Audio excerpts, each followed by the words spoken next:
yow soo paanee wàccal boobu ba léegi tawoon na ci télé bi sonal waay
PSD di kuréel gi nga xamante ni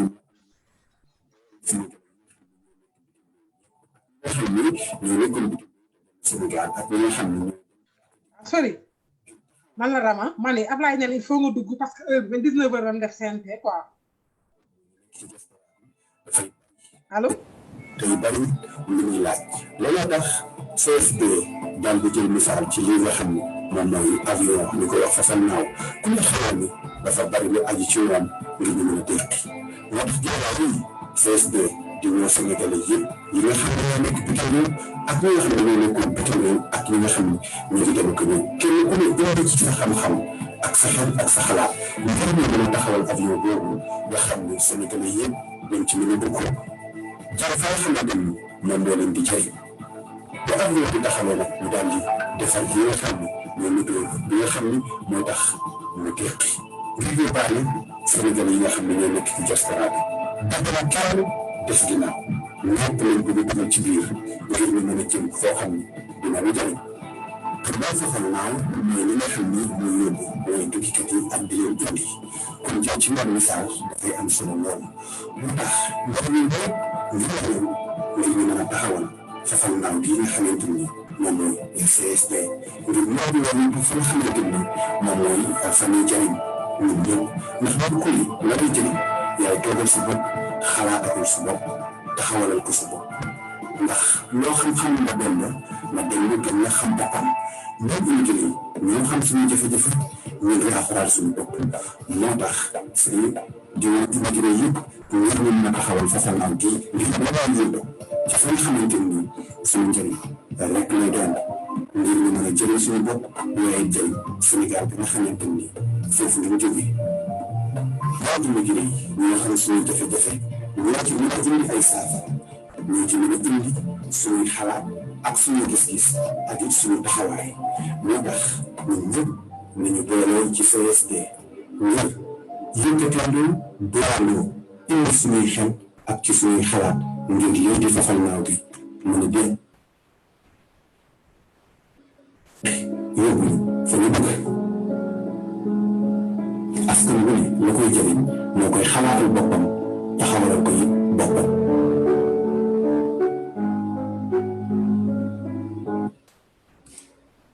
avion olof di ko wax fafal naaw te ëpp ñu koy jëfandikoo CSD di kuréel gi nga xamante ni Sénégalais yi nga xam ne ñoo nekk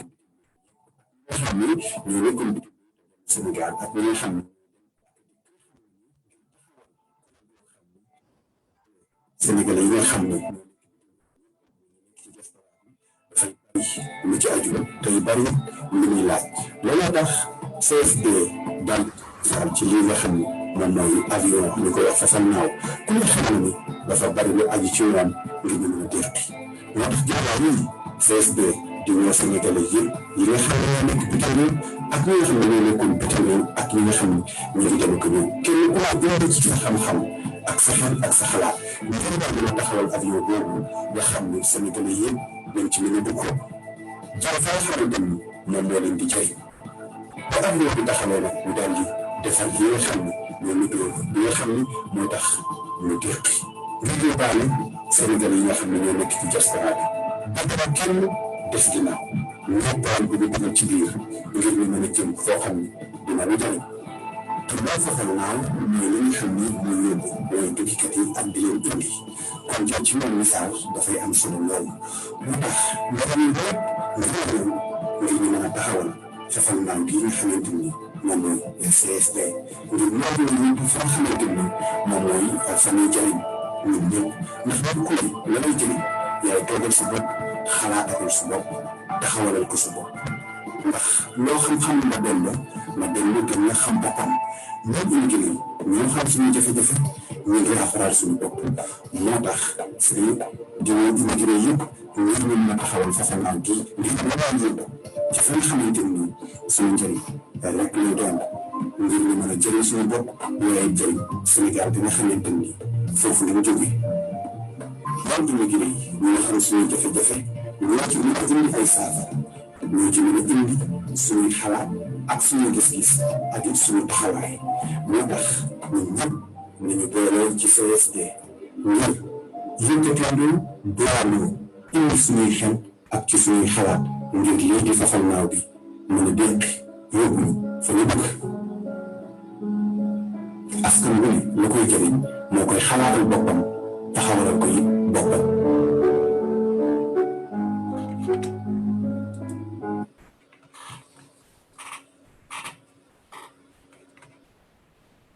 salaamaaleykum Rama bisimilah. waaw asalaamaaleykum salaam Abdoulaye Kata Gor ñu lay nuyu bu baax a baax di nuyu nag waa Sénégal gi yëpp waa CSD yëpp ñu ngi leen di nuyu di wax rek ñëwaat nañu tey jël si waat nañu sax laay wax comme ni ñu koy defee ci samedi bu nekk rek ci suñu page CSD incha allah di ko nuyu waa Sénégal bi yëpp waaye nag di nuyu nag waa CSD yëpp di nuyu suñu invité tey Ablaye tey dama invité yu mag tey Ablaye macha allah. tey xam naa ni plateau bi tey moom tey du yomb Ablaye dina dem nu mu daan demee rek yaa invité ki nag suñu frère Bengelloune yaakaar naa benn Ablaye kenn nga ko laajte ci diaspora bi ak entrée ci CSD di nuyu itam suñu frère Alioune Gueye moom itam yaakaar naa nekkoon Italie def immigration ay temps yu yàgg macha allah dellu Sénégal moom itam nekk suñu grand defe naa di suñu grand itam nag ci diaspora bi macha allah ñu invité ko. wala ci wàllu suñu beneen frère di koy wax Sori Ba maa ngi jum rekk tur bi di koy nuyoo tam bu baax a baax macha allah dala ko ci plateau bi kon Ablaye gan yaa ngi noonu ma jox la nuyoo bi nga nuyoo ba pare doogu mën a ñëw ci waxtaan bi mon frère. asalaamaaleykum wa rahmatullah ñu ngi nuyu àdduna wërngal këpp di waaye mën a nekk jàkkaarloog ñun di ñu seetaan ci page bi nga xam ni moom mooy page du CSD muy le collectif des Sénégalais de la diaspora comme ma waxee léegi ñuy ànd ak yéen samedi bu jot nag di waxtaan ak yéen li nga xam ni moom moo ñor diaspora bi ak ay ñoñam di waxtaane suñuy problème di waxtaane suñu ay mébét waaye di fexe aussi di àndandoo ak yéen waa diaspora bi pour trouver ay solution ci problème yi nga xam ni moom mooy posé wu ci suñu kanam tey comme ni ko Rama waxee ñu ànd ceeg invité yu am solo suñu grand Alioune Gueye comme ni mu ko waxee ànd ci ak Kaba ànd ci Aboubacar Bengelloune xam naa dinañu dab léegi incha allahu rabbi ñu war a waxtaane nag thème bu am solo tey muy thème bi nga xam ne moo di ni CSD moom kat taxawaayam nan la war a liggéeyee ak ñi nga xam ni mooy nguur gi nga xam ni mooy nguuru Sénégal waaye nguur yi nga xam ni mooy dëkk yi nga xam ni fa la Sénégalais yi nekk waaye aussi tamit ñu xam ni àdduna li koy doxal yamul kese ci nguur yi dafa am yeneen organisation yoo xam ne dañ nit tuddee ay organisation non gouvernementale nga xam ni bokk na ci benn nguur waaye dañ fee taxaw pour doomu aadama ñooñu tamit ñu mën ci ràññee yu bari yi ci gën a siiw mu mel ni par exemple organisation des Nations Unies yi mu ëmb yëpp ak yeneen ñoom it ñuy taxaw wax dëgg yàlla ci lépp loo xam ne rek dafay soxal doomu aadama CSD nag ñëw taxaw ci diggante bi taxaw représenté diaspora bi taxaw di xeexal diaspora bi taxaw di waxal diaspora bi bu ñëwee ci taxawaay boobu noonu nag ñu ne nan la mën a def nag ba diggante boobu noonu mu mën a jouer rôle bi mu war a jouer mooy taxawal diaspora bi ci diggante ak nguur yi waaye nguur gi comme que mënul dem ci diaspora bi kenn ku nekk mun la jàpp loxo wala mu wax la lan lay wax waaye mu war a mën a am fu mu jaar CSD ñëw taxawaay boobu waaye ci organisme internationaux yi tamit naka noonu donc loolu daal laa ni woon naa ko duggee rek introduction suma sister Rama delloo kàddu gi nag nga daal di tàmbali waxtaan wi incha allah.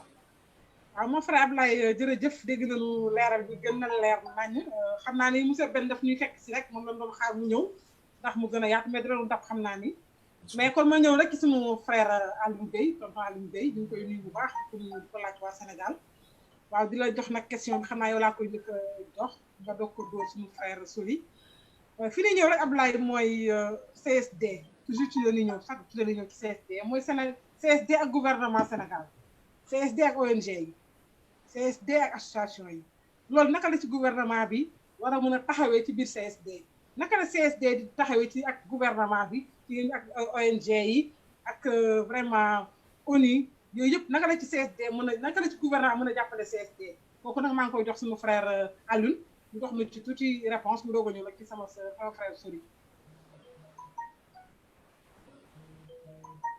Alioune. waaw micro dafa tëju xam naa mu laa. xam naa dégguma. sëñ Aliou boo laalee sa micro. xaaral ma xool est-ce que ça vient ñëw ngi ñëw. ok ñëw na waaw. ok. auzu billahi mina shaytaani rajim. asalaamaaleykum soxna Rama asalaamaaleykum Pythagore. maa ngi nuyu aussi présidente bi di nuyu waa CSD Sénégal CSD international. donc ngeen baal ma dama xaw a nekk ci trafic bi tuuti nekkoon ci embouteillage yi. mais de toute façon j'arrive à me connecter mu nekk ci oto. question bi nga posé Rama c'est une question très intéressante ndax forme de reconnaissance su CSD parce que un gouvernement wala une ONG pour nga am ci ñoom gëdd pour la nga wax ñoom ñu jël la en considération je pense que ni am na tey jii beaucoup d'initiatives yoo xam ni en fait ñun ñoo ko war a jël la première initiative mu nekk sur suñu visibilité naka lay CSD di dem ba nekk lu visible.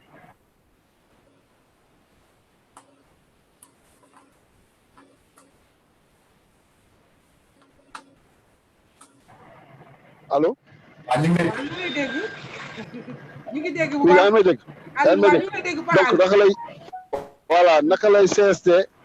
ok naka lay CSD di dem ba am visibilité.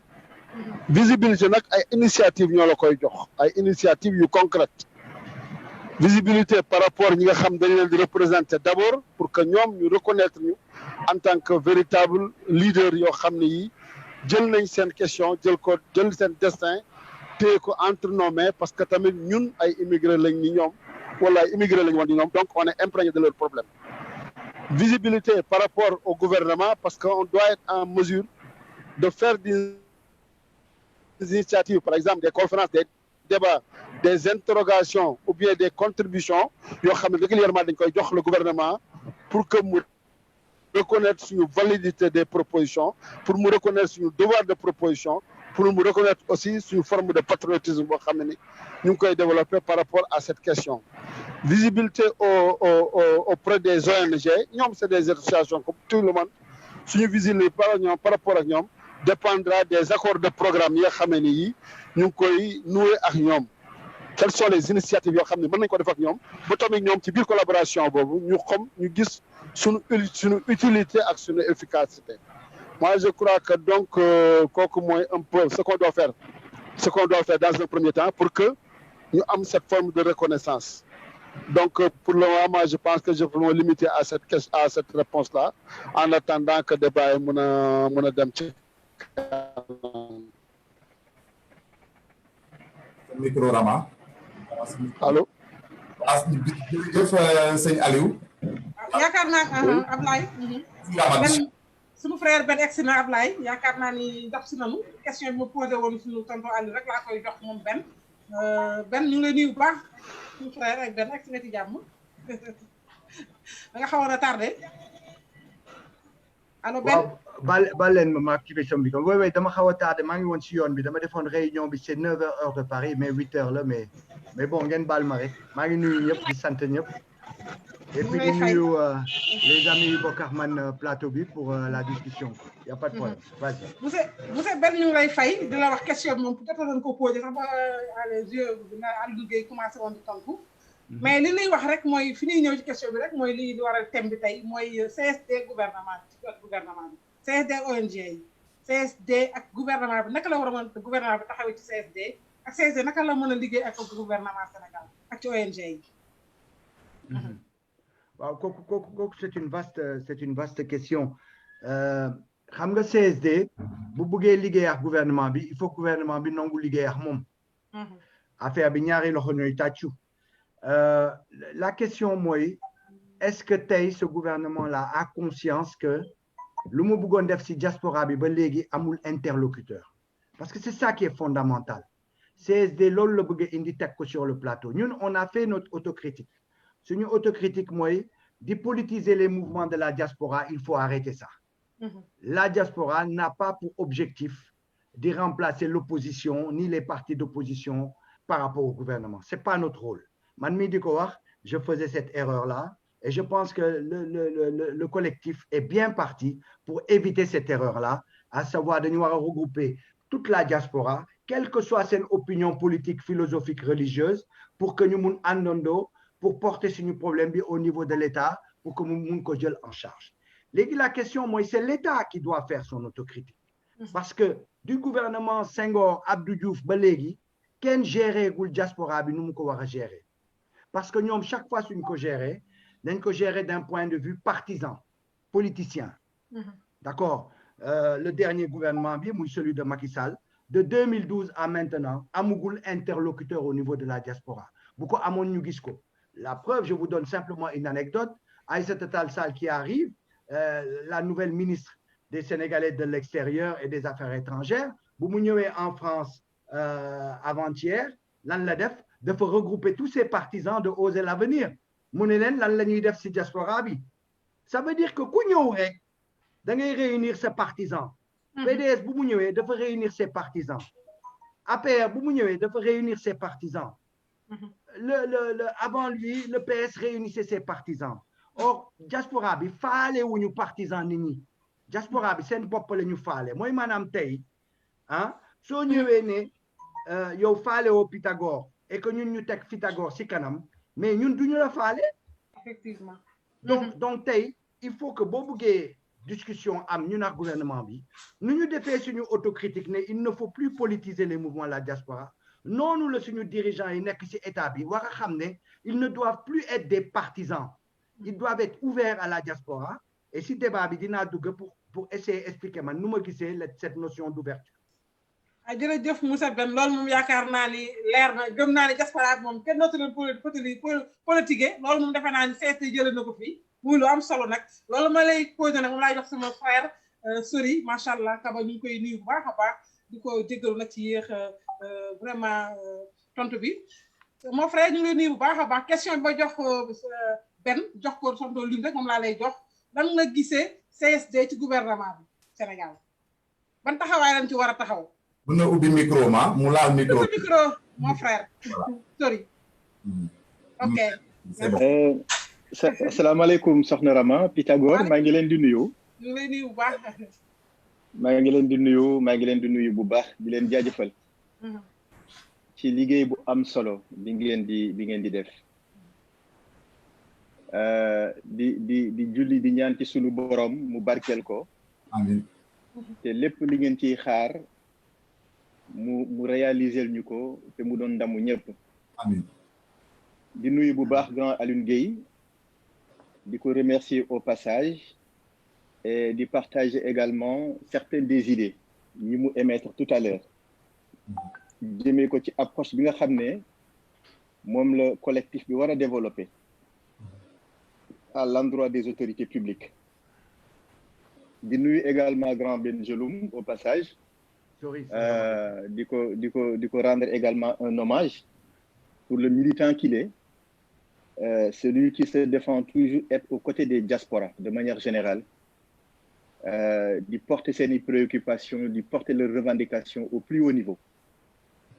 Déjà, loolu rek dafay illustrer, si besoin en était, que fi ñu tollu tey ñi nga xamante ne c'est des icônes dans les causes de la diaspora, collectif bi réunir na leen def na un travail important.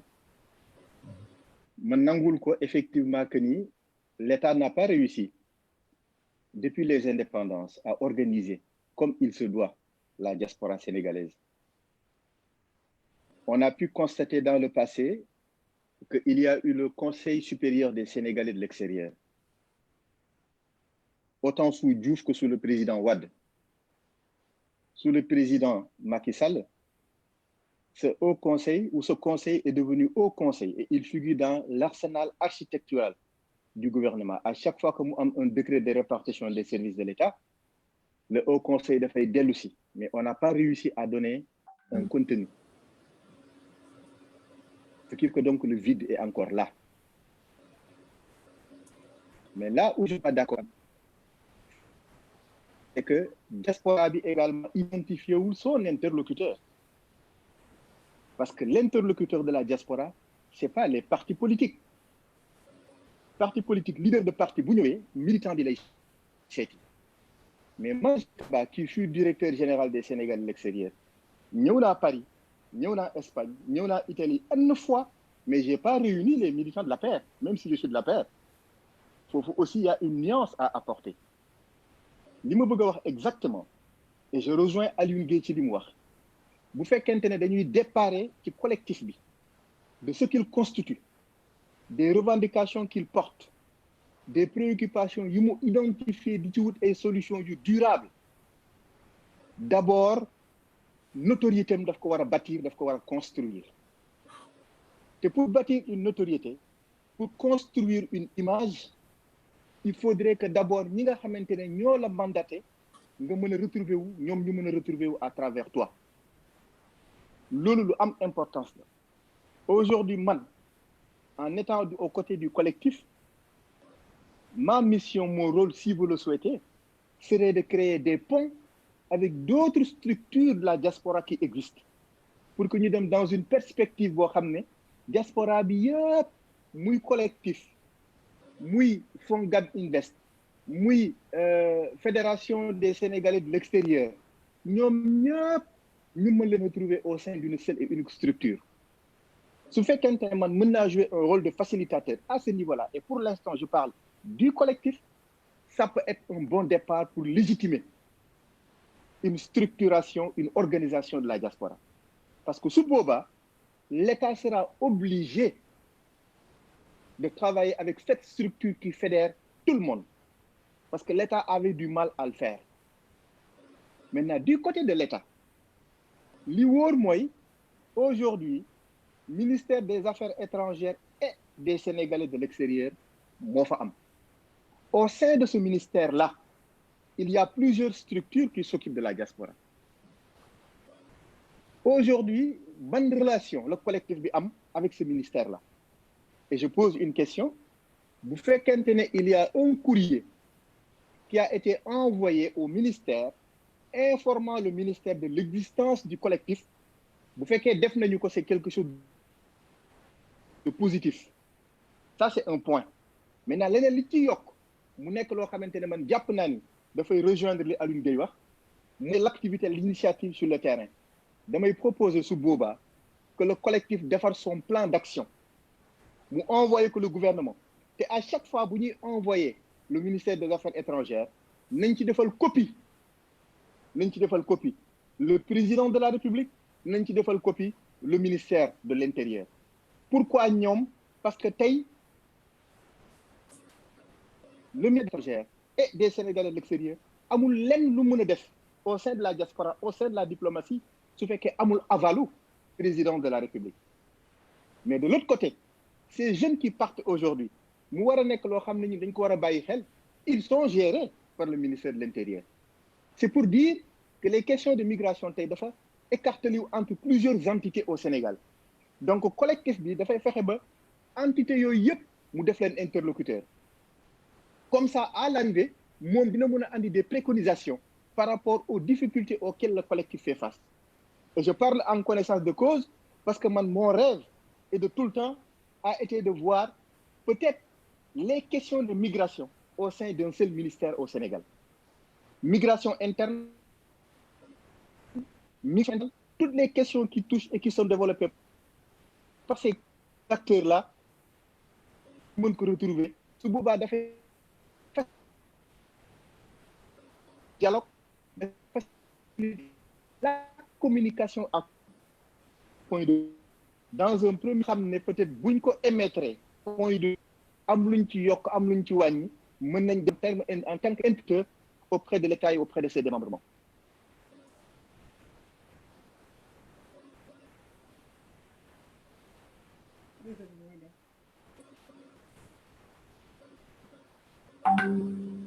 waaw Ablaye xam naa réseau bi moo xaw a dagg kon yow Ablaye ma bàyyi laaj rek deuxième question bi sama gars yi vraiment sori li mu wax leer na parce que vraiment nekkoon ak secteur boobu liggéey ci liggéey bu am solo nag ci diaspora ak wax dëgg yàlla ñu ko ci encouragé waat nag bu baax nag macha allah kon Ablaye ma bàyyi laaj rek ak deuxième question bi nga doon ci sama gars yi nag nga dóoraat leen beneen bu gën a dal nag dóor leen bu baax a baax. macha allah question bi amoon na solo réponse yi aussi. benn bu ci nekk fi mu toll nii rek mënoon na mat tem dañ ci dellu siwaat donc damay dem directement ci benn sama question bii di ñëw moo di ni tout à l'heure effectivement par rapport ak la reconnaissance par l'État et les ONG du CSD ci lan la war a sukkandiku parce que c'est vrai que dem nañu ci question bi dans le demaguñ ci question bi dans le fond dans la forme lañ ci dem mais ci lan la war a sukkandiku benn est-ce que dafa war a sukkandiku benn mu di ni collectif bi dafa am benn statut juridique bu koy may moom mu daal di état bi reconnaître ko les ONG reconnaître ko en tant qu'un interlocuteur ou bien est-ce que dafay fekk ni ay maanaam action CSD yoo xam ne def na ko des acquis moom moo ko koy may wala est-ce que dafay nekk ci li nga xam ni tey par exemple tey moom la Sori Kaba wax tout à l'heure mu di ni ñu teg benn plan d'action boo xam ni dafay amal intérêt les ONG et les gouvernements pour ñu mën a reconnaître CSD ci lan concrètement ci lan lay sukkandiku sa micro benn micro bi benn waaw. Merci, le temps me dindi ko merci beaucoup Pythagore maa ngi nuyu Alioune parce que j'étais arrivé en retard xaw ma woon ku doon intervenir yaa marqué que Galaxy A10 donc xaw ma woon nu may mun nuyoo nit ñi daal donc Alioune maa ngi lay nuyu di nuyu Sori Kaba sama grand yi ça va très bien quoi bon tu sais je vais pas faire dans la langue de bois moi je pense que CSD du ONG CSD c'est un collectif qui travaille pour réunir la diaspora pour que nos problèmes soient pris en charge et en même temps nous qui donnons plus de un tiers de l'aide que l'État sénégalais reçoit, d'accord, ou bien qui participons à près du tiers du produit intérieur brut, que nous puissions aussi donner notre point de vue sur l'orientation que le Sénégal prend par rapport à nous et par rapport au pays. Et ça, c'est d'un point de vue citoyen, ce n'est pas d'un point de vue politicien, d'accord. Donc, pour moi, c'est ça le point, c'est ça l'œuvre de la diaspora, l'œuvre du collectif. Aujourd'hui, on a des problèmes de type sociaux à résoudre dans les pays d'accueil. On a des problèmes de type, quand on rentre au pays, des problèmes qu'on peut avoir dans nos projets, dans nos familles, dans ceci, dans cela. On a des problèmes économiques de l'ordre. Comment faire en sorte de rentabiliser une force dans tous les pays et de faire en sorte qu'on soit plus actif au sens communautaire, et en même temps être plus actif dans le développement de notre pays. Et je pense que ça, tous les gouvernements veulent ça, une diaspora active dans l'émergence du Sénégal. Donc, on doit œuvrer dans ces domaines-là. On doit œuvrer au plan économique pour gérer au mieux, effectivement, la problématique économique de la diaspora, à savoir l'argent qui circule et tout ça, comment on peut le rentabiliser, comment on peut Sénégal, nous pouvons rentabiliser. Toutes ces questions-là existent. Mais en dehors de ça, par exemple, je ne me vois pas, moi, aujourd'hui, donner un mot d'ordre, Sénégal, ne sortez pas du Sénégal, restez au Sénégal, trouvez un emploi au Sénégal, battez-vous au Sénégal. Moi, je ne me donne pas cet objectif-là. Parce que man, du Sénégal, c'est que de me trouver où ça ma place au Sénégal. Tout le monde a envie de rester au Sénégal. Quand on a quitté nos familles, on est allé fonder des familles à l'extérieur, c'est parce qu'on n'a pas trouvé notre place là-bas. Comment veux-tu que nous donnions des leçons aux gens en leur disant ne sortez pas de là-bas, il ne faut surtout pas venir. Non, on leur doit un langage de vérité. Le langage de vérité, moi, tey bo ñëwé fi situation bu ngay féké neexul kenn, c'est difficile, voilà. Expliquer toutes les conditions sans rien cacher. Maintenant, ku bëgg ñëw, so bëggé ñëw, nous on a donné notre point de vue, mais on n'est pas là pour dire on soutient le Sénégal, la politique du gouvernement sénégalais pour empêcher nit ñi ñëw. C'est pas notre rôle. Je ne pense pas que ce soit notre rôle. Par contre, nous avons un langage de vérité à dire aux gens. Parce que si nous duggee ci aspect boobu, nécessairement, on va rentrer dans la phase politicienne. Parce que, si on veut laaj, pourquoi les gens quittent le Sénégal? Ils ne quittent pas le Sénégal pour venir faire du tourisme. Il faut être complètement givré pour penser que le Sénégalais cherche à faire du tourisme, cherche à connaître la Tour Eiffel. Hein? Aujourd'hui, les Sénégalais en France, dizaines d'années, du dem sax Tour Eiffel, ça ne l'intéresse même pas ces lieux-là. C'est pour ça, entre parenthèses, on se bat pour que le lieu de nos consulats ne soit pas concentré dans le 16e arrondissement, etc. Des lieux qui ne sont pas nos lieux. D'accord? Donc, je veux dire par là, le fondement juridique de la diaspora, ce n'est pas d'être reconnu par une ONG, par une action quelconque. C'est-à-dire, nous, on est différents. On ne va pas faire des rapports tous les ans, envoyés à la CE pour nous financer. Moi, je suis contre ça. Je ne suis pas dans une optique de valider l'orientation de la vision des Européens sur la diaspora, du outil à financement au travers d'eux, pour valider au sein de la diaspora. À la limite, je m'en fous d'eux. Moi, ce qui m'intéresse, c'est de prendre en charge nos problèmes. Nos problèmes, ils sont multiples. Je ne vais pas les citer ici. Ils sont multiples. Mais comment les prendre en charge? Je pense que dans l'organisation, et Sori l'a dit très bien d'ailleurs tout à l'heure, lui qui a une superbe expérience dessus, qui peut nous l'apporter parce que de l'intérieur, il a dirigé pendant une dizaine d'années les officines du pays au niveau de la diaspora. Mais ce que je veux dire, par exemple, l'organisation même au pays, nous gérer diaspora, nous avons un point de vue. Donc voilà, man pour man, c'est ça l'axe. C'est pas d'être accepté par les ONG, c'est tant que l'État nous tendra sa main pour travailler avec. Évidemment, pour que l'État nous tende la main, il faut qu'on soit capable d'être unitaire sur Nubir. Je suis d'accord avec Sori là-dessus. Il faut qu'on essaye d'amener le maximum de Sénégalais, toutes ces structures-là, qu'on essaye de les fédérer et qu'on puisse travailler ensemble. Il faudrait que l'État de reconnaître pour nous liguer. Mais moi, être reconnu par une ONG qui se trouve en Suisse, qui se trouve en Hollande, c'est le cadet de mes soucis. Voilà, merci beaucoup Ben. Je pense que la réponse a été claire. Ça veut dire que pour nous, il n'y a même pas question de parler de statut juridique, de connaissance juridique ou bien quoi que ce soit. Il est bien intéressé moi, à ce que nous ayons une initiative et par rapport à ces initiatives, l'État a un interlocuteur, Madame Nico Mankeon. Ma question pour Grand Alioune Gueye, mon Grand Alioune Gueye, est-ce que ça la reconnaissance de l'État du Sénégal et des ONG, CSD ou bien est-ce que seulement avec la reconnaissance de l'État? Et parce que je pense que cela va de pair. Une fois que l'État reconnaît le CSD comme interlocuteur, mais c'est obligé bien sûr que les organismes internationaux vont le reconnaître. Donc si vous avez bien saisi ma question. Oui, j'ai bien saisi la question. Bon, je pense qu'en partie, Kaba a répondu à cette question-là. Parce qu'en fait, la loi sénégalaise, la juridiction sénégalaise, reconnaît la constitution d'association en bonne et due forme. Donc, sur le plan juridique et administratif, l'association peut bel et bien être créée.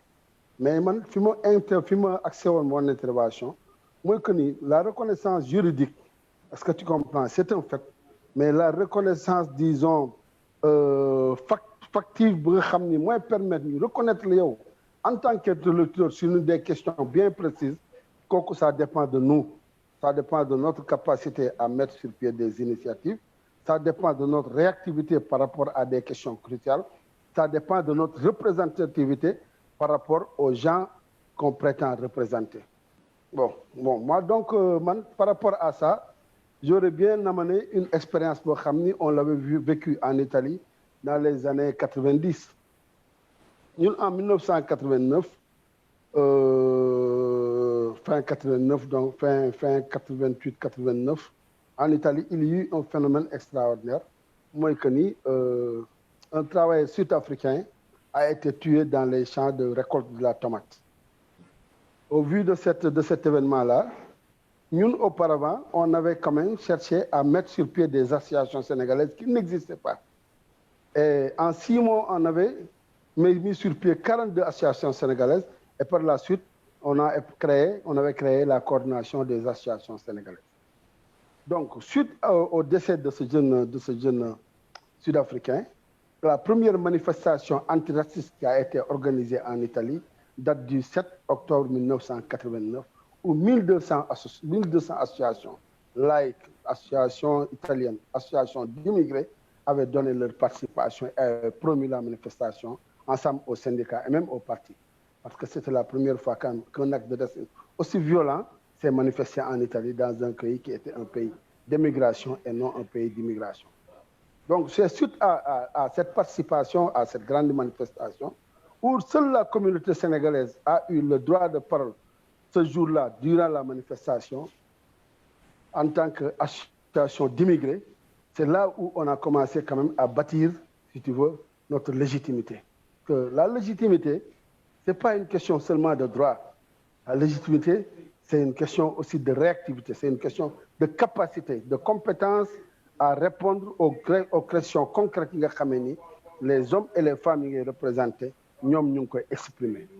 Et c'est suite à cela donc qu'on a participé avec une telle force aux 3 jours de conférence et de réflexion sur l'antiracisme, la conférence antiracisme qui fut organisée à Florence. Et c'est en ce moment-là, avec certains intellectuels qui étaient présents, mais aussi des gens qui étaient là, des vendeurs, des ouvriers, une participation extraordinaire où on a fait appel quand même à notre culture, on a fait appel à nos grands hommes qui ont parlé de la civilisation de l'universel. On a fait appel à nos penseurs tels que Kwame Nkrumah, tels que Cheikh Anta Diop et autres. Et dans cette réunion-là, dans ces rencontres-là qui ont duré 3 jours, avec les grands intellectuels italiens, avec les grands chefs de parti, avec ceux qui dirigeaient, qui avaient entre leurs mains la gouvernance du phénomène de la migration, que nous avons eu notre légitimité. Et par rapport à ça, dans le même temps, à chaque fois, dans une région ou dans une ville où on se sentait lésé, où les droits des migrants étaient bafoués, on était présent pour donc, si tu veux, revendiquer nos droits. Et ce qui avait produit en 90 la grève de la faim de 5 jours où les immigrés sénégalais, tout seuls, se sont levés contre un maire. Et à la suite de ces 5 jours de bataille, de lutte très dure, mais très atroce, nous avons eu gain de cause. Donc moi je crois à l'action. Certainement, toute action est précédée d'une réflexion. Mais moi, je crois à l'action. Tant que tu ne fais pas l'action, mais l'action concrète qui permet de répondre aux exigences et aux problématiques qui te sont posées, tu n'as pas la légitimité. Quel que soit, si tu veux, les papiers administratifs, si tu veux, le droit juridique, ce que le droit juridique t'accorde. Donc, c'est dans ce sens-là même qu'on avait, dans cette même stratégie, eu une reconnaissance par rapport aux grands syndicats italiens qui ont signé un accord de partenariat entre la coordination des actions sénégalaises et, si tu veux, le syndicat CGIL, ensuite la CISL et la WIL.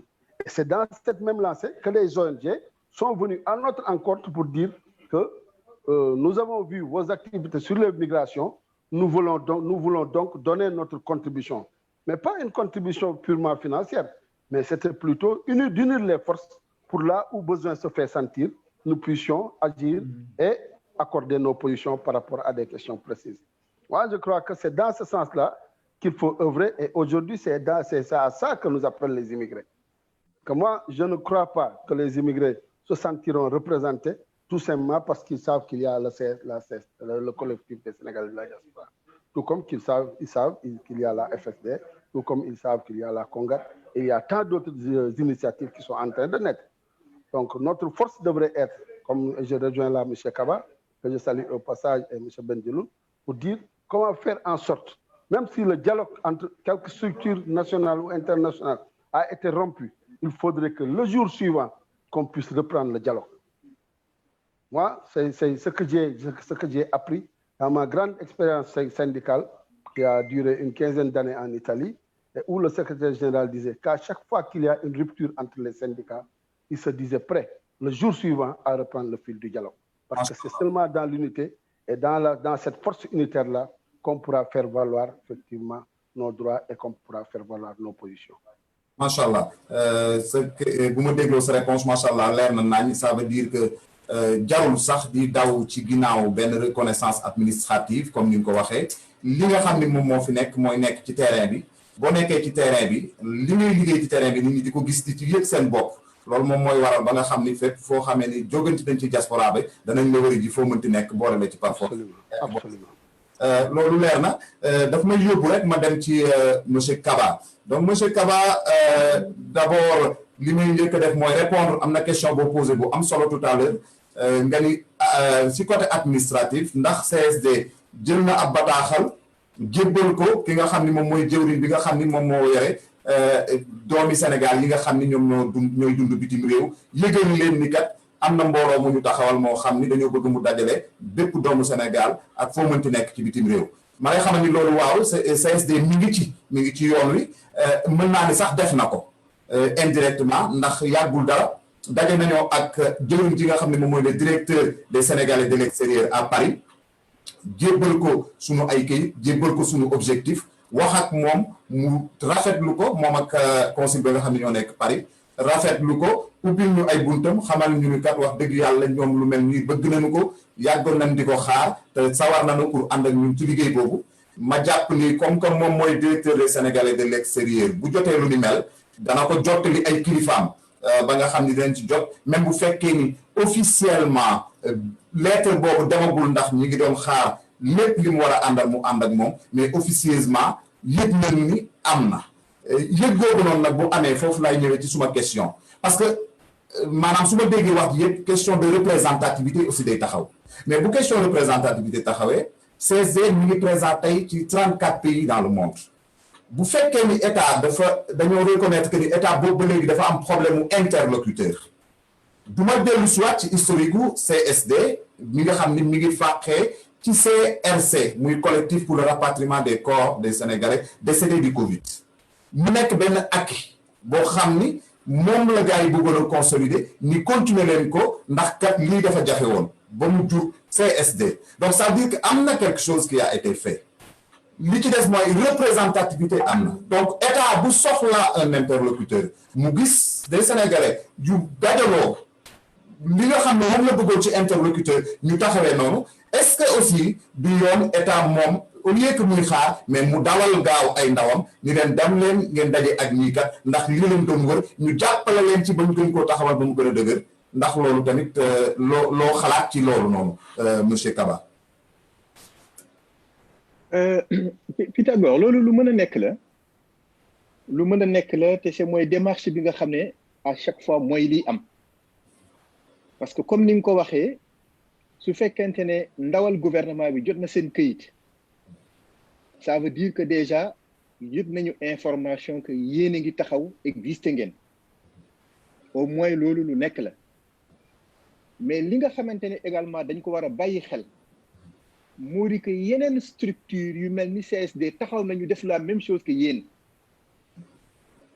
te ku nekk it day taxaw ne ci dëkk bu ne teew na fa am na fa représentant comme ni ko CSD di waxee yàlla rek moo mën a xam ki wax dëgg ak ki dul wax dëgg yàlla moo mën a xam ki nga xamante ne moo ëpp doole ci ñooñu tant que yow amuloo ay outils yoo teg pour mën a mesurer loolu moo tax sànq ma ni même bu fekkente ne approche fédérative bi mën na andi ay yéex pour mu am nañu créer ay pont de dialogue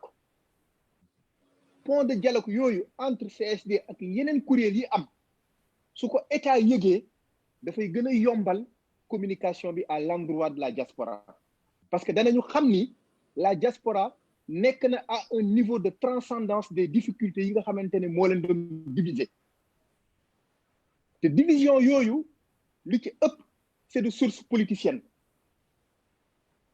fort heureusement Bengelloune wax na ko il a compris très tôt ou un peu tard que il leur faut une nouvelle approche boo xamante ne dootuñu nangu pour parti politique yi di diviser diaspora man mii je suis politique j'ai dirigé des structures yoo xamante ne c'est on de la diaspora parce que j'ai fait des parties de mes études en France ensuite yàlla wërsëgal ma nekk parti état donc lu ma ciy wax xam naa ko moo tax ma jàpp tey que approche bi nga xamante ne moom mooy diviser diaspora bi seen bopp ñoo ko war a bañal seen bopp mais niñ koy bañee du saaga du xaste niñ koy bañee c'est pas mettre en bandoulière ce militantisme niñ koy bañee mooy nañu organiser wu ba pare on resserre les rangs autour de l'essentiel.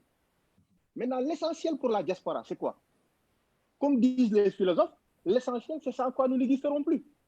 Qu'est-ce qui fera aujourd'hui que la diaspora n'existera plus? Lan mooy li nga xamante ne tey buñ ko caaxaane diaspora dootul exister.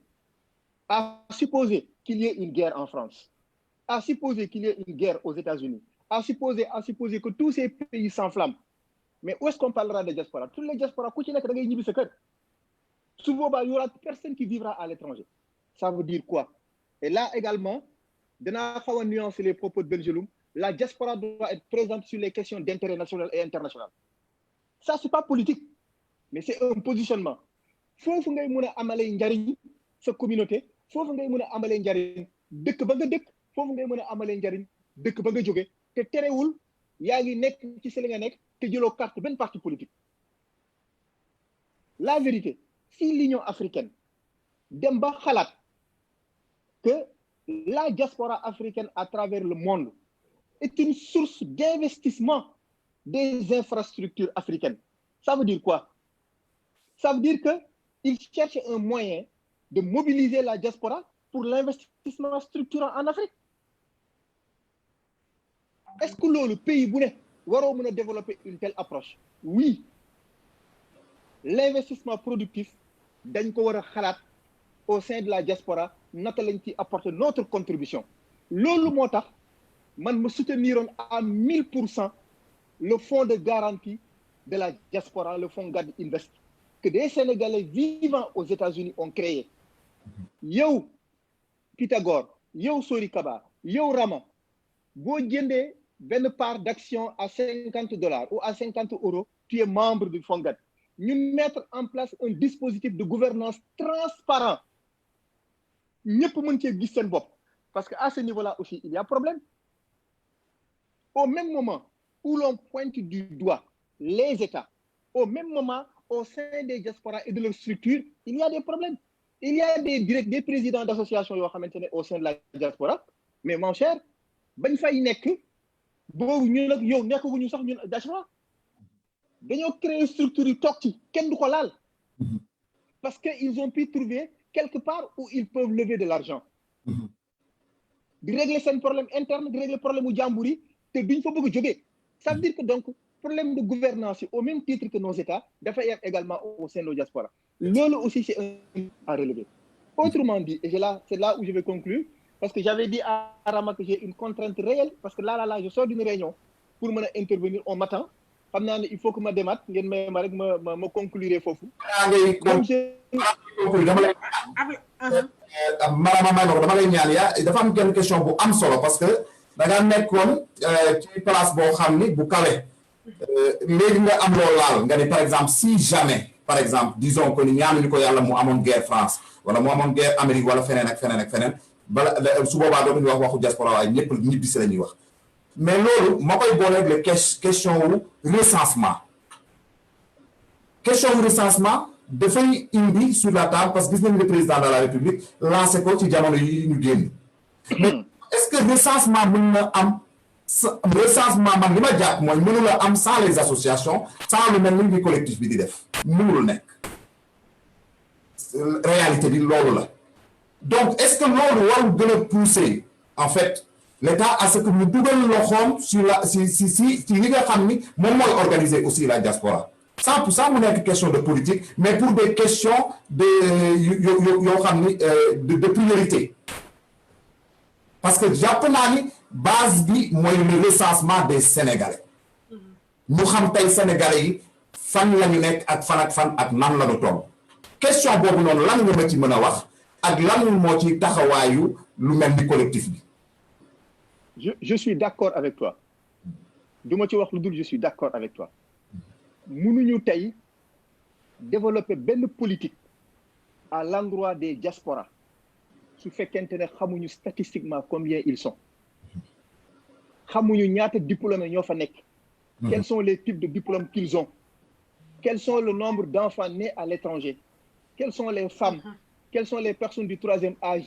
ñaata lañu fan lañu dëkk biir Sénégal ban apport lañ mën a andil seen gox-goxaan yooyu en termes de compétences spécifiques mobilisées. Je suis totalement en phase avec vous et je parle sous le contrôle de Alioune Gueye. On avait dit on va commencer une phase test en Italie de recensement et de fédération d'organisation des Sénégalais de l'extérieur. moom bokkoon na ci ñi ma consulté woon comme expert pour que ñu def liggéey boobu jëmee ko Italie bu ñu réussir les outils de quantification et les outils d'identification et de numérisation des Sénégalais ñu mën ko nag élargir à toute la diaspora de manière générale. Je parle sous son contrôle. Commencé woon nañu def 2 ou 3 réunions autour de ça. Commencé woon nañu identifier les partenaires qui devraient nous accompagner. Mais tey je confirme. Recenser les Sénégalais. Recenser les Sénégalais est une obligation. C'est un paradigme, c'est un passage obligé. Et loolu mënuloo ko def en piétinant les associations. Mais quelle association? Quelle association? Ça aussi, il y a problème. Parce que les associations ressortissant d'eux, ou bien les associations qui parlent mandingue, ou les associations qui parlent bambara, est-ce que toute cette floraison d'associations-là devront être des interlocuteurs pour que nous puissions aller dans le sens de fédérer, d'organiser et de recenser? Il y a ce problème. Merci beaucoup. Donc, lu ci munti am jàpp naa ni yéen tey bu ngeen def un travail de base boo xamante ne état bi du def lu dul gongo la ci yokk jox un carton vert et on avance sur l'initiative que vous avez développée. Et pour ça, il faut des thématiques.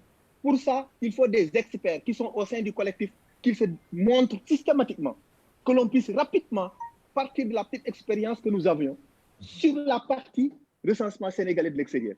Maintenant, je rajoute un autre élément qui peut être un élément important. C'est un peu les autres thématiques sur lesquelles la diaspora est attendue. Ne pensez pas que l'État ne vous attend pas sur le développement local. Non, l'État vous attend sur le développement local. Et l'autre, c'est un moyen de légitimation. L'État vous attend sur l'investissement productif. C'est un moyen de légitimation.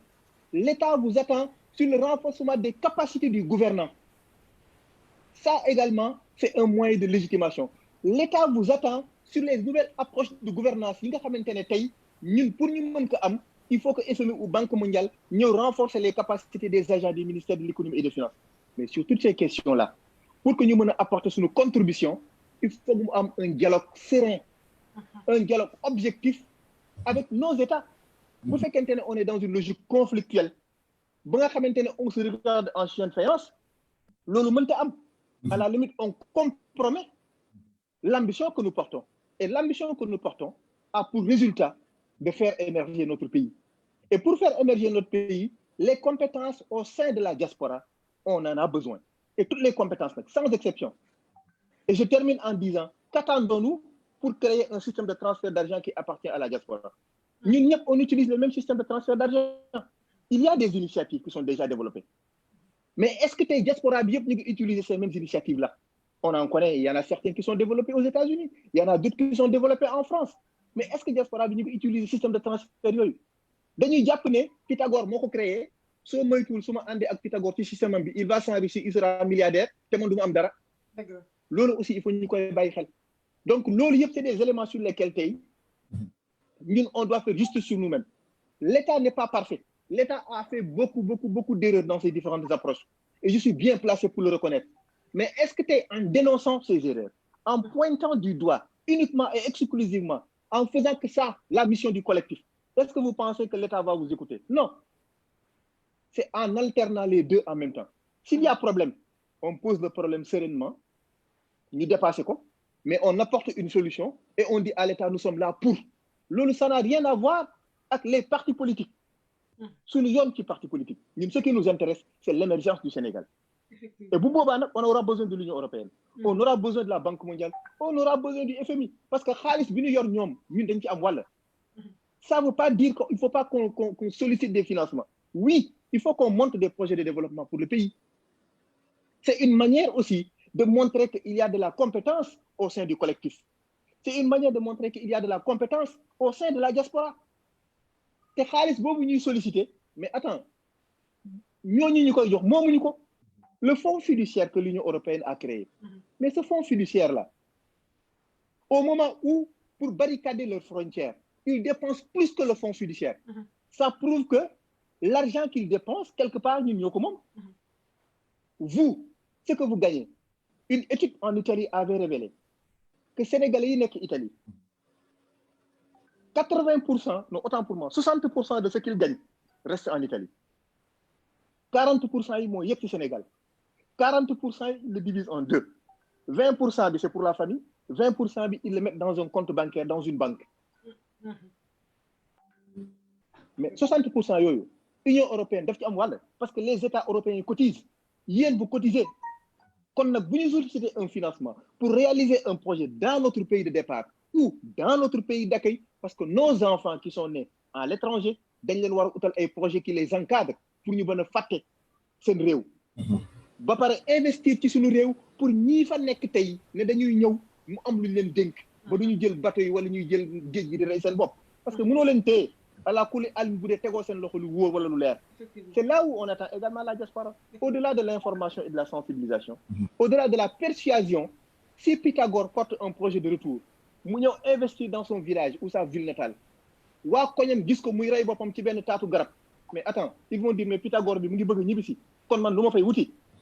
C'est cette démarche pédagogique qu'on attend de la diaspora, mais pas qu'on fasse autre chose. Donc c'est quelque chose qui nous interpelle nous tous.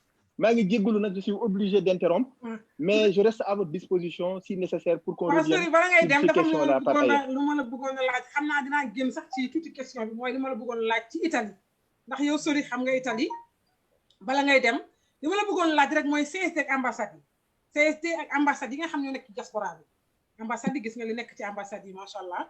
ñun waa CSD dañ la war a mën a taxaw ci biir ambassade yi danañ war a dem informer leen CSD allo.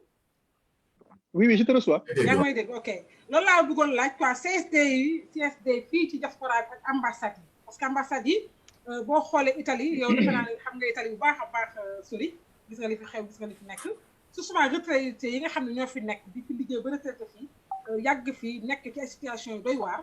loolu dafa am ñu ma ko soufflé ni ma ramal vraiment loolu bëgg nañu ko laajal lu ko sori parce que intéressé na leen lool ñoo doon laaj nag CSD ban taxawaay la war a taxaw ci ambassade yi nekk ci diaspora bi ambassade yi surtout ambassade yi problème passeport yeeg ñun war a mën a demee ci dëkk bi wane suñu bopp ni fii kat CSD dafa war a ñëw bokk ci dëkk bi ci ambassade yi ban taxawaay la ci ambassade yi war a taxaw ak CSD yi. Alors foofu je pense que dafay rejoindre li ma doon wax léegi. C'est-à-dire que État ambassade ak consulat démembrement wam la bu fekkente ne informé nañu l'État central moom son rôle mooy mu informer ambassade ak consulat yi existence CSD dans tous les pays du monde ça c'est un point ma jàpp ni État deful loolu CSD kon na fexe ba démembrement yi mu am Italie am ko France am ko fu ne ñoom nañu dem ca consulat ba dem ci ambassade ba au nom de CSD le président signé benn lettre informer ambassadeur bi informer consul bi ne ko nag nous nous mettons à ta disposition pour boo soxlaa loo xamante ne tey ci diaspora bi la concerne directement ñun nous sommes disposés à t'accompagner donc ça c'est un point. L'autre point jàpp naa ni tey problème yi nga identifié noonu yéen am ngeen ci ay solution man jàpp naa loolu léegi partons du fait que yéen am ngeen problème bi am ngeen solution bi tous deux liés est-ce que waruñoo mën a am un rendez-vous annuel boo xamante ne l'ambassadeur le consul ak seeni personnel respectif toute la diaspora dañuy def benn dialogue pendant un week-end sur les problèmes de la diaspora entre ambassade et consulat ñu instauré ko mu bokk dans la vie consulaire dans la vie diplomatique des Sénégalais qui vivent en Italie wala qui vivent un peu partout dans le monde mu nekk rendez-vous boo xam ne ñëpp a koy xamandoo ñëpp a koy jàppandoo ñu intégré ko ci plan d'action CSD intégré ko ci plan d'action ambassade beeg consulat bi les personnes du troisième âge am benn demi-journée les enfants nés en migration am benn journée les femmes am demi-journée la diaspora am demi-journée ça nous fera au moins 2 jours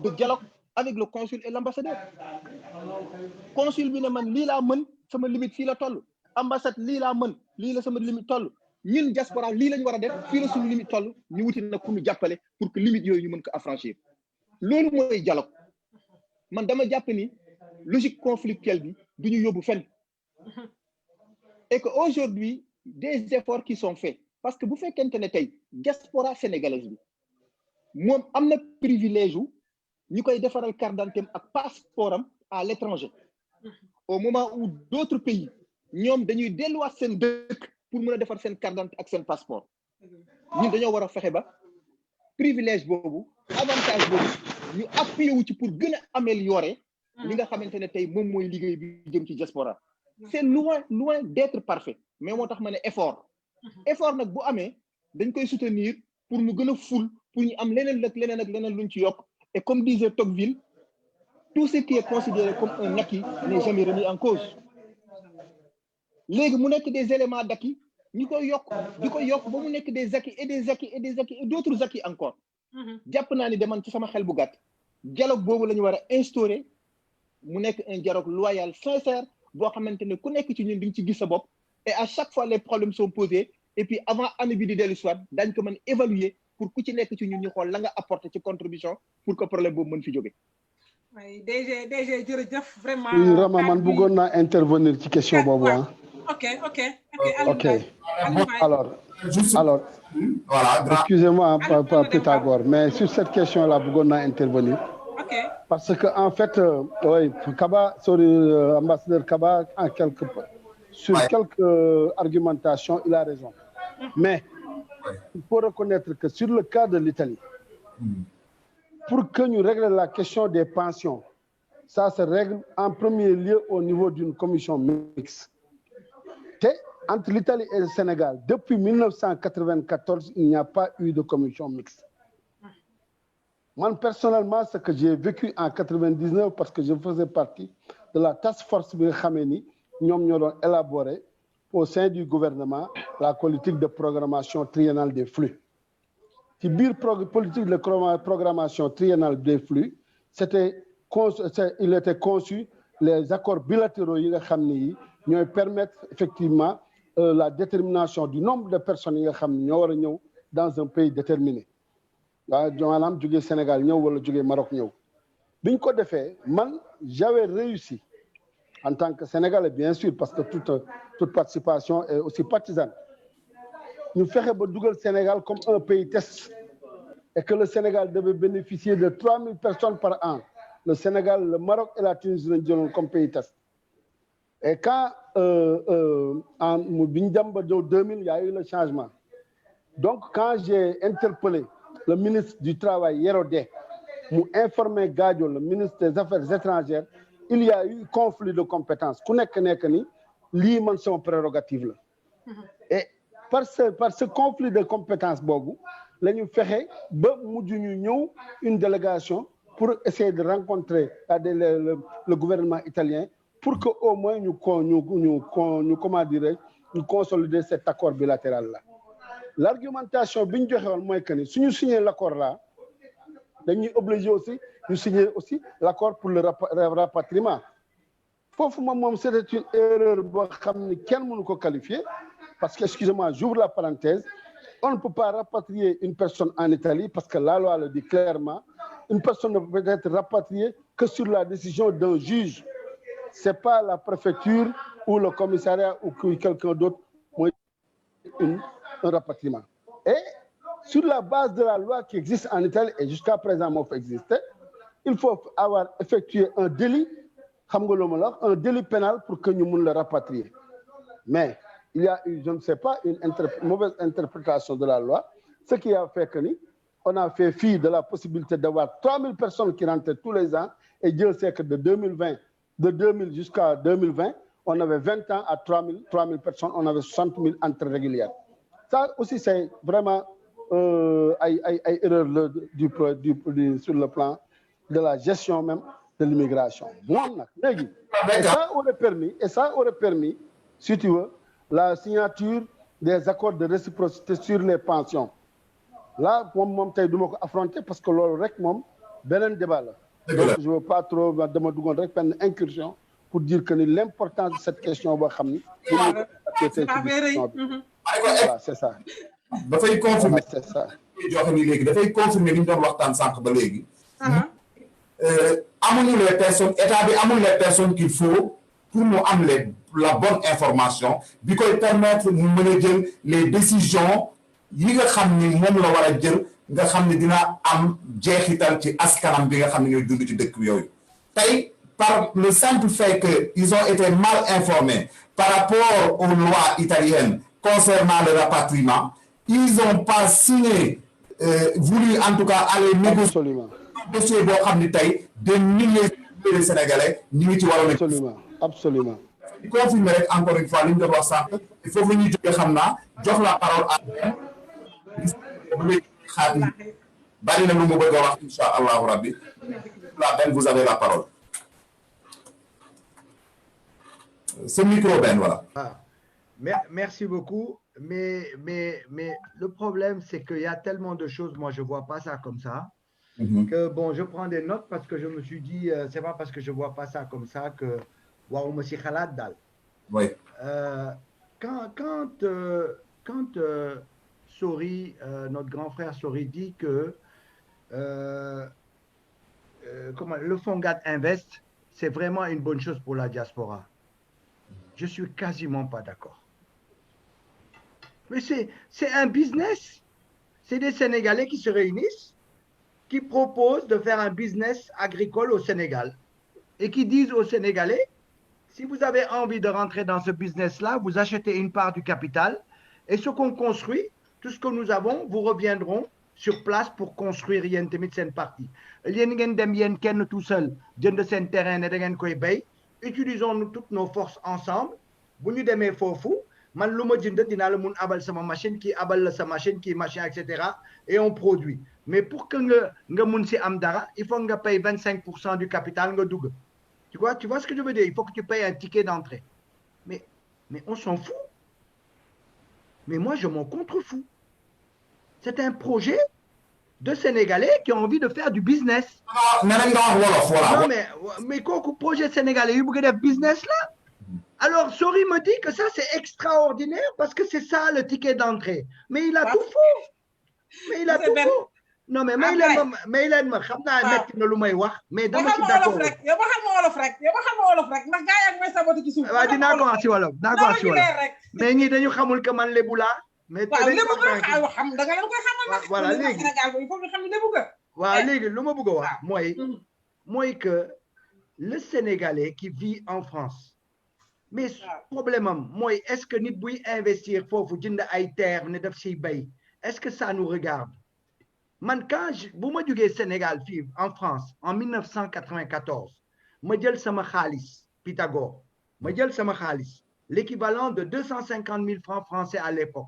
C'est quelque chose comme 35 000 euros. Je jël sama khalis, dem créer une société informatique. Vivre locaux en 2003. Am sama ay salariés, de gagner sama khalis. 2003, je nangu tëj sama société, mettre en suspens, dellu si. Amee luma état bi dara, amee luma dara. sama impôt yëpp fay naa ko yëpp fay na mais yow Pythagore so yoon dafa nekk sama business boobu est-ce que ça te regarde? Donc ne confondons pas les gens de la diaspora qui font du business et notre rôle CSD. Suñu rôle CSD c'est pas de faire du business. Suñu rôle, fondamentalement, 3 axes là. Pythagore, définitivement beaucoup d'émissions pour expliquer quoi. C'est d'abord le fondement de la diaspora ici, du CSD, c'est d'abord le plan social. C'est le plan social. Suñu ko faté nañu lepp. Deuxième plan, le plan économique. Parce que dañu wara comment on appelle ça, rentabiliser une force économique que tout le monde reconnaît, dañ ko wara rentabiliser par des fonds d'investissement, par tout ce que vous voulez. Man yoy ayuma si. Donc je laisse la place aux gens, mais je suis d'accord que dañ ko wara rentabiliser. Par exemple, tay bo démé 18e, il y a des bonnes femmes dañ yoré sen restaurant dañu ko tej parce que actuellement restaurant mënul ubbeeku, c'est ñi ngi fay loyer. Dinaa le relancer sur le truc économique. Alors, quand vous parlez de fonds d'investissement, est-ce qu'il y a quelque chose de différent avec ce qu'il y a le fonds GATT? C'est ça, c'est complètement différent. Moi et madame, man suma amé sama khalis. Par exemple, damay cotiser. Tous les mois, ma joxe 10 €. Imagine-toi, Sénégalais uniques en France, on est aujourd'hui plus de 70 000 rien que sur les listes électorales. Waxatuma la nit ñu nga xamné musuñu gis sen carte, musuñu dem inscrire et tout ça. Ñooñu suñu joxé 10 € par mois. D'accord? Les xaalis bi nek ci biir mën nañu jël une partie de cet argent dimbalante suñu biir ne femme bi par exemple ñu fayal le loyer pendant 3-4 mois pour que ce business mun exister dans le 18e ñu nga bañ ko bayyi et puis quand tu reprendras tu nous rembourses. On peut mettre des systèmes, ce que j'appelle les fonds d'investissement. Moi c'est une force communautaire comme font les Indiens, comme font les Chinois, comme font non, on n'a pas inventé la pluie hein. Les gens ont fait comme ça. Sénégalais ñoo jëkkoon France. On était là avant les Indiens, avant les Chinois, avant les Pakistanais. Ils ont pris toutes nos places parce que nous, on est des nullards.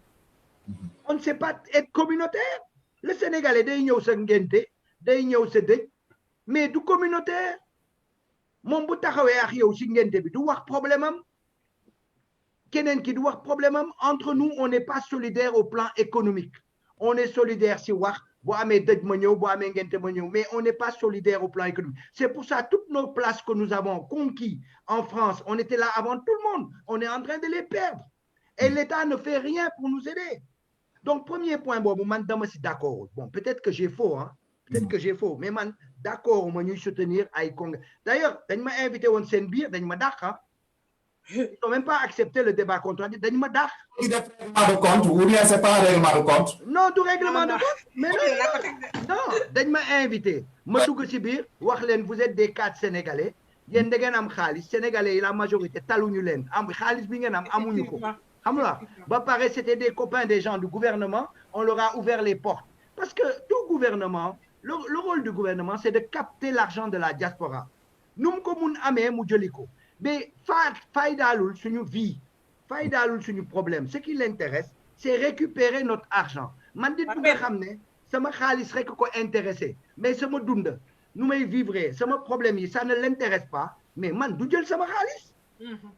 Ouais, donc j'ai déjà donné l'exemple. Man, en 96, je suis allé investir en 2003. Mon on a dem jinda ay terrain comme les autres. Mon on a dem jinda ay qui? Est-ce que je l'ai fait? Avec 30 000 €, j'aurais acheté beaucoup de terrain aujourd'hui. Je serais un propriétaire terrien. Tu es d'accord avec moi, Pythagore? Et je ne l'ai pas fait. J'ai investi, j'ai fait travailler des Sénégalais. Donc, si on vient me dire il faut donner l'exemple en investissement, je l'ai fait. Je l'ai fait, mais j'en fais pas un projet de la diaspora. C'est un projet individuel de business. Il ne faut pas confondre. Maintenant, deuxième point, oui, moi, on nous dit il faut travailler avec le gouvernement. Mais le gouvernement, parce que quand tu vois aujourd'hui, quand il a fallu gérer le Covid, mais les consuls, qu'est-ce qu'ils ont fait? Ils ont choisi l'association Yulen Djege. Mais comment peux-tu travailler avec des gens comme ça? Sorry, il est très gentil, mais Mom, il n'est pas sur le terrain pour voir les choix. Aujourd'hui, demain, CSD, jamais le consul va nous appeler pour nous demander notre avis, parce qu'il a des associations à côté de lui, satellitaires, qui appartiennent à l'appareil d'État, et tant que cet État-là ne sortira pas de sa tête, qu'il ne faut pas qu'il soit partisan, il ne faut pas qu'il facilite, qu'il favorise les associations proches de son régime, tant que comprendre que nous devons liguer à nous. Et ça, c'est fondamental. Tout à l'heure, Alioune a parlé de la question des renégociations des accords. Mais il a parfaitement raison. Man, en 2013, on m'a convoqué au consulat pour que je travaille sur les accords entre la France et le Sénégal. Demna, j'y ai perdu 3 journées de travail. Ken Fayouma, Dama Fadem, Djok Faluma Khalat, Indi Faluma Fumun Indi. Nous liguons ici. Quand on a fini, document, d'accord? C'est mon bureau, l'en comparé, imprimé ko. Fofu l'en ko gelé, yobou ko déposé ko au ministère. 2013, quand ils sont venus en 2016 pour discuter ko, parce que 2013 ou 2016, Dara Amoul, quand ils sont venus pour le discuter, mais ils ne nous ont pas demandé notre avis. Ils ont pris leur délégation de Dakar. Nous, nous avons un problème. Xamuñu nu ñuy vivre, xamuñu dara ci suñu documents yi, ñooñu ñoo dem représenter ñu ci délégation bi. Ils sont sortis de là, ils sont venus avec zéro. Ils n'ont rien apporté de concret. Effectivement. D'accord? Donc, une délégation, le Sénégal va. Nous, déjà, on nous a expulsés du pays, qu'on le veuille ou non, parce que c'est qu'on n'a plus notre place là-bas. Les gens qui nous ont expulsés, c'est eux qui vont venir négocier à notre place. Mais Alioune, il a tout à fait raison. Mais Alioune, il ne va jamais voir le jour. Parce que c'est des gens qui veulent parler de nos problèmes sans les maîtriser. Une dernière question à Ben. Effectivement, Ben, il ne reste pas beaucoup de temps et c'est tellement pertinent.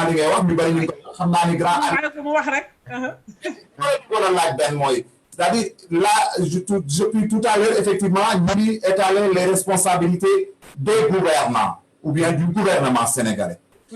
Pas la responsabilité des gens de la diaspora, ñoom ci seen bopp. Lan mooy ñun suñu responsabilité ci li nga xam ni moo xew. Pythagore, xam nga yow liggéey bu nga def yow da nga ko xamul sax. Moi, j'ai jamais vu quelqu'un comme toi qui nous bombarde d'informations sur la diaspora matin, midi, soir pour éveiller les gens à ce qu'il nous faut cette structure entre nous, qu'on soit le plus vaste possible pour pouvoir obliger le gouvernement à discuter. Qu'est-ce que l'ol dama ko musul gis dama la koy wax dëggantaan lii ngay def liggéey bi man musuma ko gis.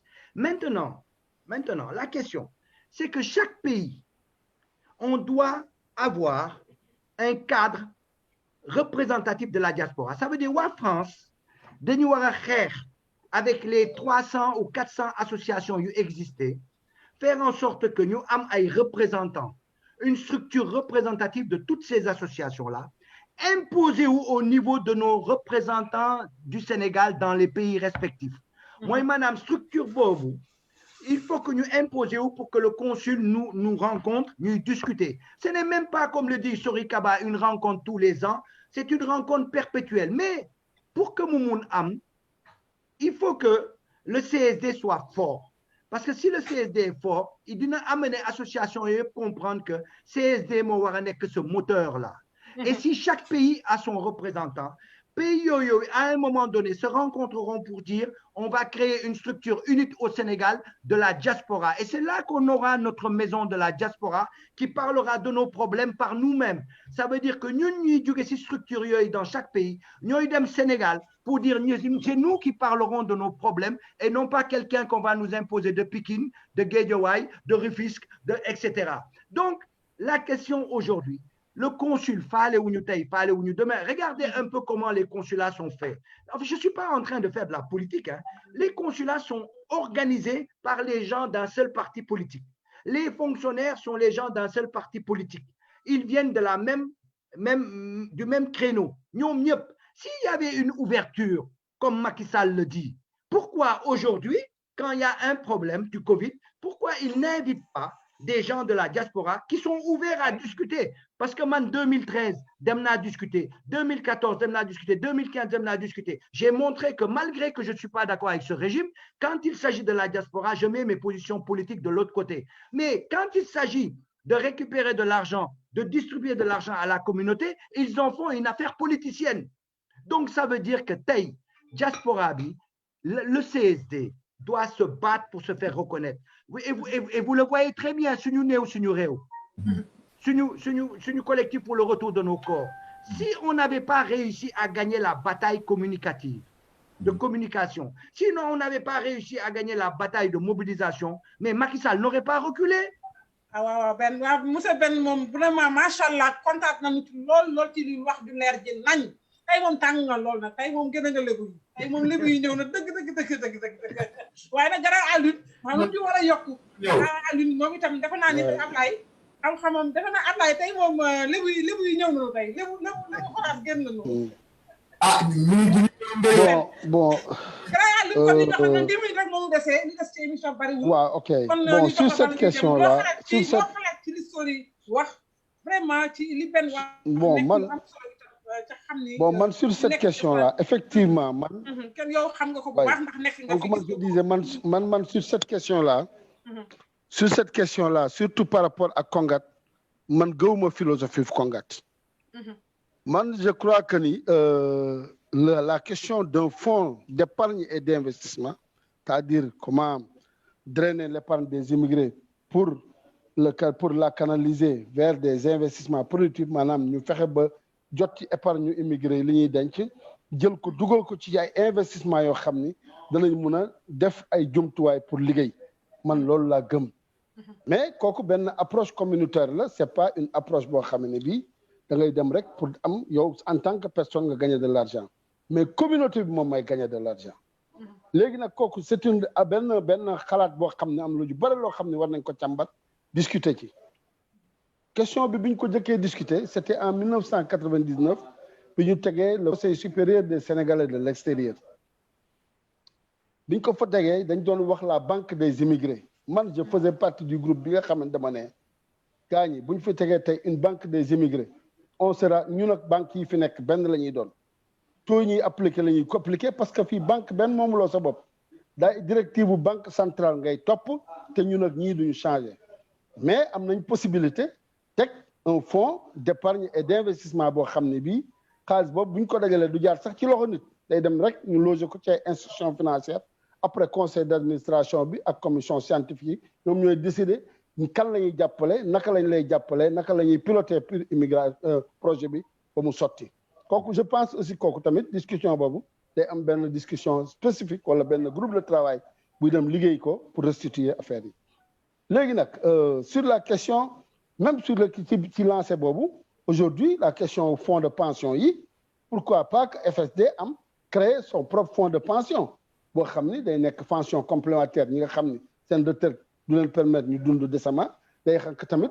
fonds de pension boo xam day jàppale ñi nga xam ñu ngi ci pays yoo xam ni liggéey nañ fa cotiser nañ fa tel que l'Italie et aujourd'hui l'Espagne te mënuñu am seen xaalis ba ñu cotiser woon comme retraite ah tout en maintenant nag benn canal de communication bugguma wax pression parce que dañu ne politique la avec le gouvernement pour que moom mu dem saisir les accords gouvernement moo am prérogative pour signer accord waaye gouvernement boo ko seetaanee rek du ko def tubaab bi bëggatuñu signer tant que ñoom ñu ngi doon dem di immigré yi dinaa signer mais léegi comme immigré yi ñoo fa nekk ñoom bëggatuñu signer parce que cotisation immigré yi moom mooy équilibrer seen compte sécurité sociale yi donc je me rappelle en 1995 ñuy def la grande réforme en Italie nga xam ni foofu régime répartition la woon nga xam ni travailleurs actifs yi ñooy cotiser pour fay pension retraité yi dañ demoon ba nga xam ni li travailleurs actifs yi di cotiser mëtatul pour fay pension retraité yi ñu ne kon donc il faut que ñu def une réforme des pensions et une réforme de la sécurité sociale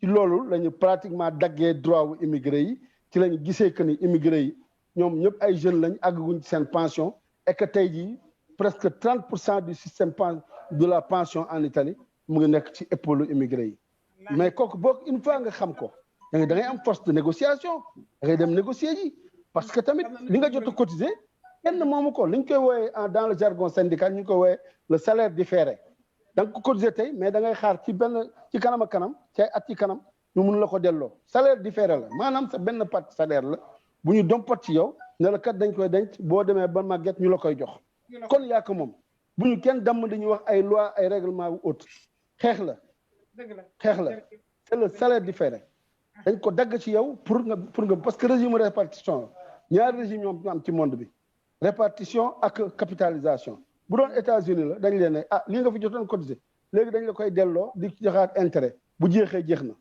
mais répartition da ngay daw ba dee bu fekkee bàyyi nga fi jabar mu jël li ñuy wax pension réversibilité donc moom mooy dem di ko toucher ba moom mu dee muy doog a jeex kon nag nañ xam lan mooy suñu droit le problème aussi ñun dañu am responsabilité immigré yi nangootuñu jàng lan mooy seen droit bu ñu xasee ba jox leen këyit pare nañ ci ñu dem liggéey di cotiser di yónnee di takk jabar di ngénte di dégg di affaire yi mel noonu loolu aussi travail la boo xam ni CSD moo ko war a def ci biir kii bi ci biir waxtaan Sori Kaba mu ngi wax way mensuellement ñun bi ñu yore coordination des associations sénégalaises chaque mois bu ñu def assemblée générale l'ambassadeur était présent xam na donc il est imprégné des problèmes yu discutés xam na point de vue wu coordination bi et que coordination bi dina génn benn procès verbal boo xam ni dañ koy yónnee ne ko moom mu informé kii de droit moi je pense que le travail boobu il faut que ñu reprendre ko li ñu bëgg def dafa yomb sur le recensement aussi waaw sur le recensement aussi tey jii maa ngi jégalu waaw jeex mais affaire bi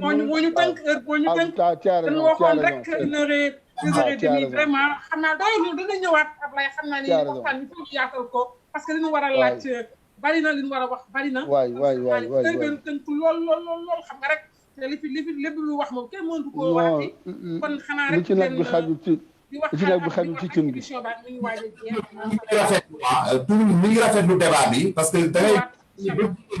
dañu manqué information bi mais bëgg na noo xam wax dëgg yàlla non moom kay bëgg na ñëwaat dañuy ñëwaat sa Ablaye ñi foofu ñëwaat parce que wax bari na ñu gërëm ñoom benn vraiment gërëm ñoom grand Alioune Gueye et puis dañuy dellu si waat vraiment parce que neex na même man mi sax bëgguma mu fi mu toll nii vraiment waaw voilà voilà di leen di sant bu baax waaw di leen gërëm vraiment ci invité la rek nga jug dafa yombul Ablaye te gis nga dëkk bi jot yombul dëkk bi gis nga situation yi ni mu demee mais koo ci yëkkati rek yëkkati ko woo ko téléphone wuyu la dafa neex ko ñu leen di sant bu baax lépp rek CSD moo ko waral lépp rek ngir bëgg a boole diaspora bi boole sénégalais yi ndax benn yoon sax ñu daal di moom suñu bopp nag dafa jot ñu moom suñu bopp loolu lañ bëgg di ci woo ñëpp ñu jàppale ñu ci loolu ñun nag comme ni ñu ko waxee toujours rek Ablaye mënuñu dem sans gouvernement mais gouvernement itam yaakaar naa war nay gestu itam ay njabootam yi nekk ci àll bi nga xam ne dafa jot nag ñu lëkkaloo ñu gestu sénégalais yi jàppale bi bi te mu dëggu ci ñun kon ñu ngi sant ñëpp Ablaye xam naa rek heure bi moom jot na bëgguma ci yokk leneen mon frère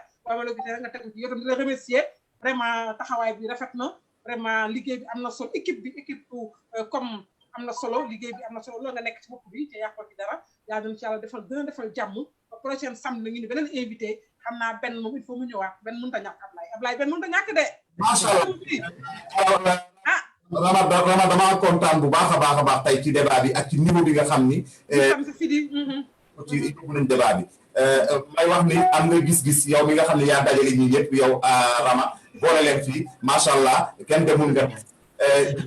moo tax Ablaye doogu moo damay sant si Sori dafa amul jot amul temps vraiment ma woo ko mu d'accord ci loolu macha allah oyof nag trop te bu ko neexoon bañ grand lim itam yaatu ko yàkkam ci lool kontaan ci lool te bu ko neexoon bañ benn itam noonu amul temps gisoo ko ci liggéey kaayam la nekk kon yëkkati ñooñu rek Ablaye boo ko defee da nga war a sant yàlla yoon bi ci oto bi mu ñëw mi ngi woon ci yoon déjà benn moom sénégalais rek ko ñor moom macha allah kon gars yi benn samedi Ablaye donc voilà comme ni ngeen ko gisee tey donc débat yi nii la ñuy teg ay thématiques di ci waxtaan ndax waxtaan kat ci la solution di génnee te CSD dara taxu koo jóg lu dul loolu tey li nga xam ne jàpp naa ko fii ci maître moo yoo xam ne tey mën naa koo tëjee tey muy visibilité muy initiative muy lan lu benn mujjee wax mooy booloo bu ñu booloo doole bu ñu amee doole incha allahu rabbi képp koo xam ni tamit démb bañoon ngaa wax ak ñun bu subaa di nga bëgg a wax ak ñun képp koo xam ne démb bëgg dem feneen nga doon jaar tey di nga jaar ci jaarukaay bi ñun ñoo leen mën a imposer loolu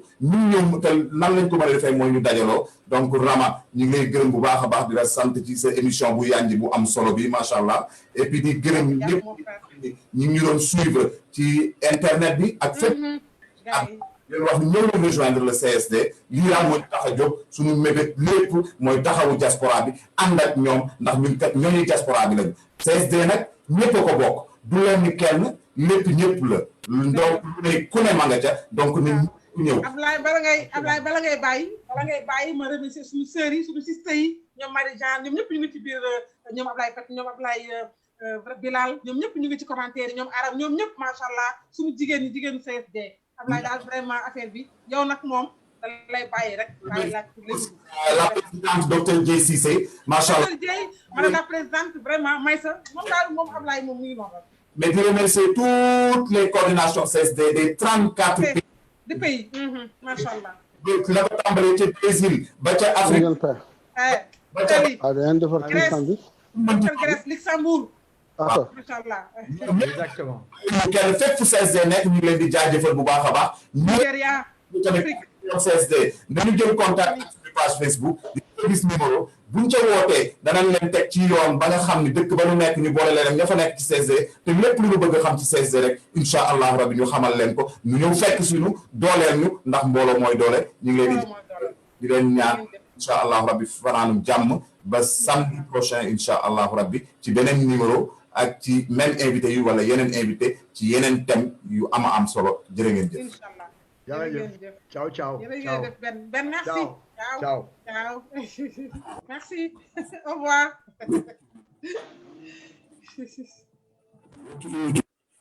di kuréel gi nga xamante ni moo am yéeneen boole Sénégalais yi nga xam ne ñoo nekk bitim réew yëpp ak ñi nga xam ne ñoo nekkoon bitim réew te dem Sénégal ak ñi nga xam ne ñoo dem ak dikk Sénégalais yi nga xam lu ci aju te yu bari li muy laaj loolu tax CSD daal di jël misaal ci li nga xam ne moom mooy avion ñu koy wax fasal naaw ku nga xamoon ni dafa bari lu aju ci moom ngir ñu mën a déqi moo tax jaral yii CSD di woo Sénégalais yëpp yi nga xam ne ñoo nekk bitim réew ak ñi nga xam ne ñoo nekkoon bitim réew ak ñi nga xam ne